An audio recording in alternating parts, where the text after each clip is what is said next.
बंधुओं नमस्कार। आपने कल की वीडियो में सुना कि भगवान की संतति का क्या वर्णन था, क्या नाम थे उनके पुत्रों के, और अंत में रुक्मी किस प्रकार बलराम जी के हाथ से मारा गया। और आज के इस एपिसोड में सुनते हैं उषा अनिरुद्ध मिलन के संबंध में। राजा परीक्षित ने पूछा, महायोग संपन्न मुनीश्वर, मैंने सुना है कि यदुवंश शिरोमणि अनिरुद्ध जी ने बाणासुर की पुत्री उषा से विवाह किया था, और इस प्रसंग में भगवान श्री कृष्ण और शंकर जी का बहुत बड़ा घमासान युद्ध हुआ था। आप कृपा करके यह वृत्तांत विस्तार से सुनाइए। श्री सुखदेव जी ने कहा, परीक्षित, महात्मा बलि की कथा तो तुम सुन ही चुके हो।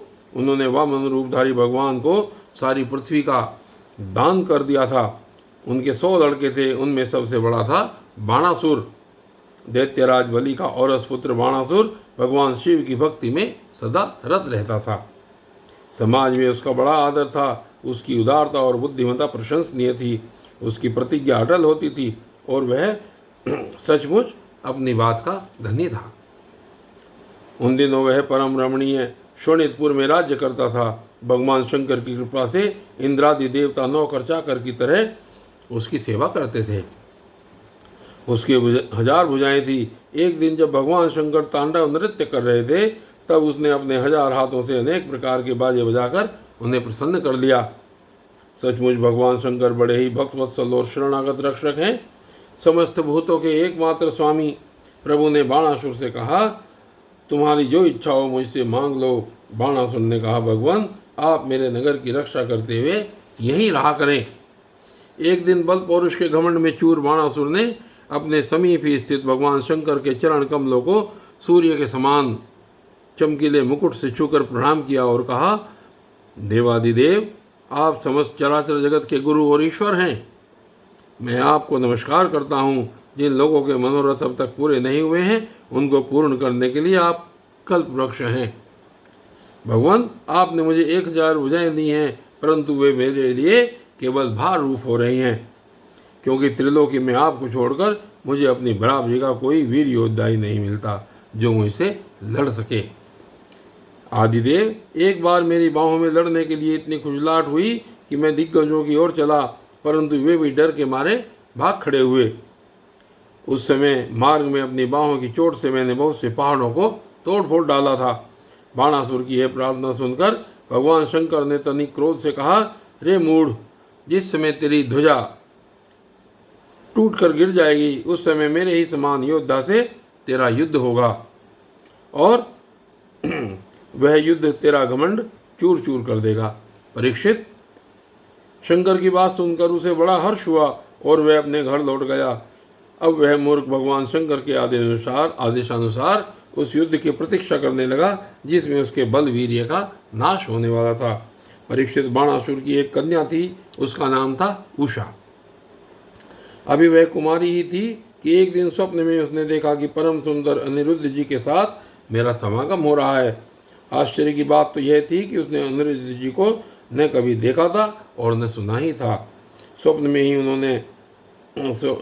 ही उन्हें न देखकर वह बोल उठी, प्राण प्यारे, तुम कहाँ हो? और उसकी नींद टूट गई। वह अत्यंत विवलता के साथ उठ बैठी और यह देखकर कि मैं सखियों के बीच में हूँ, बहुत ही लज्जित हुई। परीक्षित, बाणासुर के मंत्री का नाम था कुंभांड। उसकी एक कन्या थी जिसका नाम था चित्रलेखा। उषा और चित्रलेखा एक दूसरे की सहेलियां थी। चित्रलेखा ने उषा से कौतूहलवश पूछा, सुंदरी राजकुमारी, मैं देखती हूँ कि अभी तक किसी ने तुम्हारा पाणी ग्रहण भी नहीं किया है, फिर तुम किसे ढूंढ रही हो और तुम्हारे मनोरथ का क्या स्वरूप है?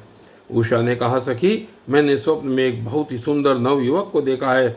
उसके शरीर का रंग सांवला सांवला सा है, नेत्र कमल दल के समान है, शरीर पर पीला पीला पीताम्बर फहरा रहा है, भुजाएं लंबी लंबी हैं और वह स्त्रियों का चित्त चुराने वाला है।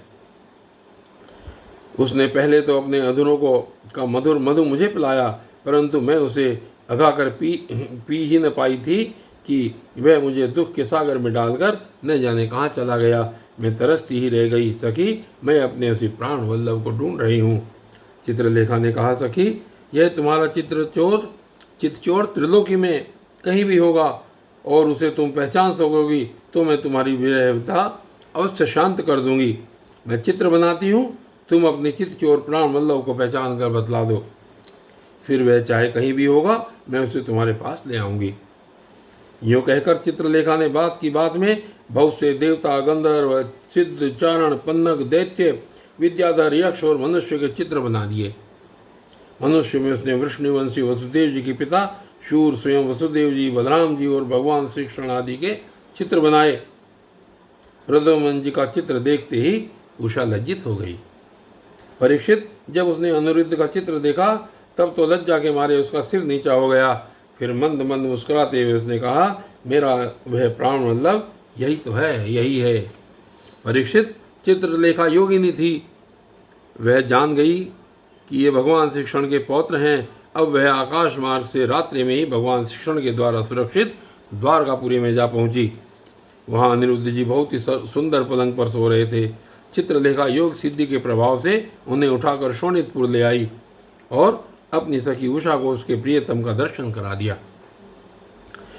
अपने परम सुंदर प्राण वल्लभ को पाकर आनंद की अधिकता से उसका मुख कमल प्रफुल्लित हो उठा और वह अनिरुद्ध जी के साथ अपने महल में विहार करने लगी। परीक्षित, उसका अंतःपुर इतना सुरक्षित था कि उसकी ओर कोई पुरुष झांक तक नहीं सकता था। उषा का प्रेम दिन दूना रात चौगुना बढ़ता जा रहा था। वह बहुमूल्य वस्त्र, पुष्पों के हार, इत्र, फुलेल, धूप, दीप, आसन आदि सामग्रियों से सुमधुर पेय, पीने योग्य पदार्थ, दूध, शरबत आदि भोज्य, चबाकर खाने योग्य और भक्ष्य निगल जाने योग्य पदार्थों से तथा मनोहर वाणी एवं सेवा शुश्रूषा से अनिरुद्ध जी का बड़ा सत्कार करती। उषा ने अपने प्रेम से उनके मन को अपने वश में कर लिया। अनिरुद्ध जी उस कन्या के अंतःपुर में छिपे रहकर अपने आप को भूल गए। उन्हें इस बात का भी पता न चला कि मुझे यहाँ आए हुए कितने दिन बीत गए हैं। परीक्षित, यदु कुमार अनिरुद्ध जी के सहवास से उषा का कुंवारपन नष्ट हो चुका था। उसके शरीर पर ऐसे चिन्ह प्रकट हो गए जो स्पष्ट इस बात की सूचना दे रहे थे और जिन्हें किसी प्रकार छिपाया नहीं जा सकता था। उषा बहुत प्रसन्न थी। उषा बहुत प्रसन्न भी रहने लगी। पहरेदारों ने समझ लिया कि इसका किसी न किसी पुरुष से संबंध अवश्य हो गया है। उन्होंने जाकर बाणासुर से निवेदन किया, राजन, हम लोग आपकी अविवाहिता राजकुमारी का जैसा रंग ढंग देख रहे हैं वह आपके कुल पर बट्टा लगाने वाला है। प्रभु, इसमें संदेह नहीं कि हम लोग बिना क्रम टूटे रात दिन महल का पहरा देते रहते हैं। आपकी कन्या को बाहर के पुरुष देख भी नहीं सकते, फिर भी वह कलंकित कैसे हो गई, इसका कारण हमारी समझ में नहीं आ रहा है। परीक्षित, पहरेदारों से यह समाचार जानकर कि कन्या का चरित्र दूषित हो गया है, बाणासुर के हृदय में बड़ी पीड़ा हुई। वह झटपट उषा के महल में जा धमका और देखा कि अनिरुद्ध जी वहाँ बैठे हुए हैं। प्रिय परीक्षित, अनिरुद्ध जी स्वयं कामावतार प्रद्युम्न जी के पुत्र थे। त्रिभुवन में उनके जैसा सुंदर और कोई न था। सांवरा सलोना शरीर और उस पर पीताम्बर फहराता हुआ कमल दल के समान बड़ी बड़ी कोमल आंखें, लंबी लंबी भुजाएं, कपोलों पर घुंघराली अलकें और कुंडलों की दिल मिलाती हुई ज्योति, होठों पर मन मन मुस्कान और प्रेम भरी चितवन से मुख की शोभा अनूठी हो रही थी। अनिरुद्ध जी उस समय अपनी सब ओर से सज धज कर बैठी हुई प्रियतमा उषा के साथ पासे खेल रहे थे।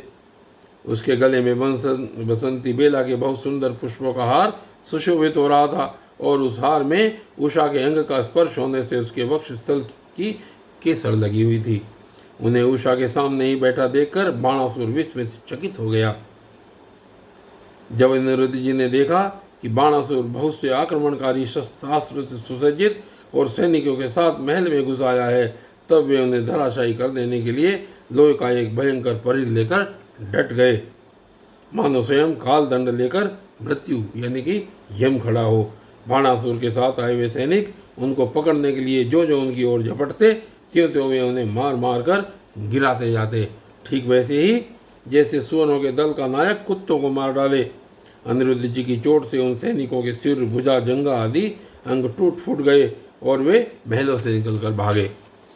जब बलि बाणासुर ने देखा कि यह तो मेरी सारी सेना का संहार कर रहा है, तब वह क्रोध से तिलमिला उठा और उसने नागपाश से उन्हें बांध लिया।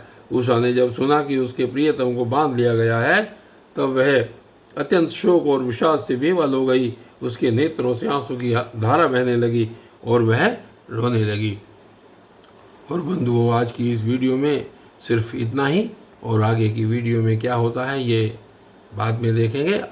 तब तक के लिए धन्यवाद।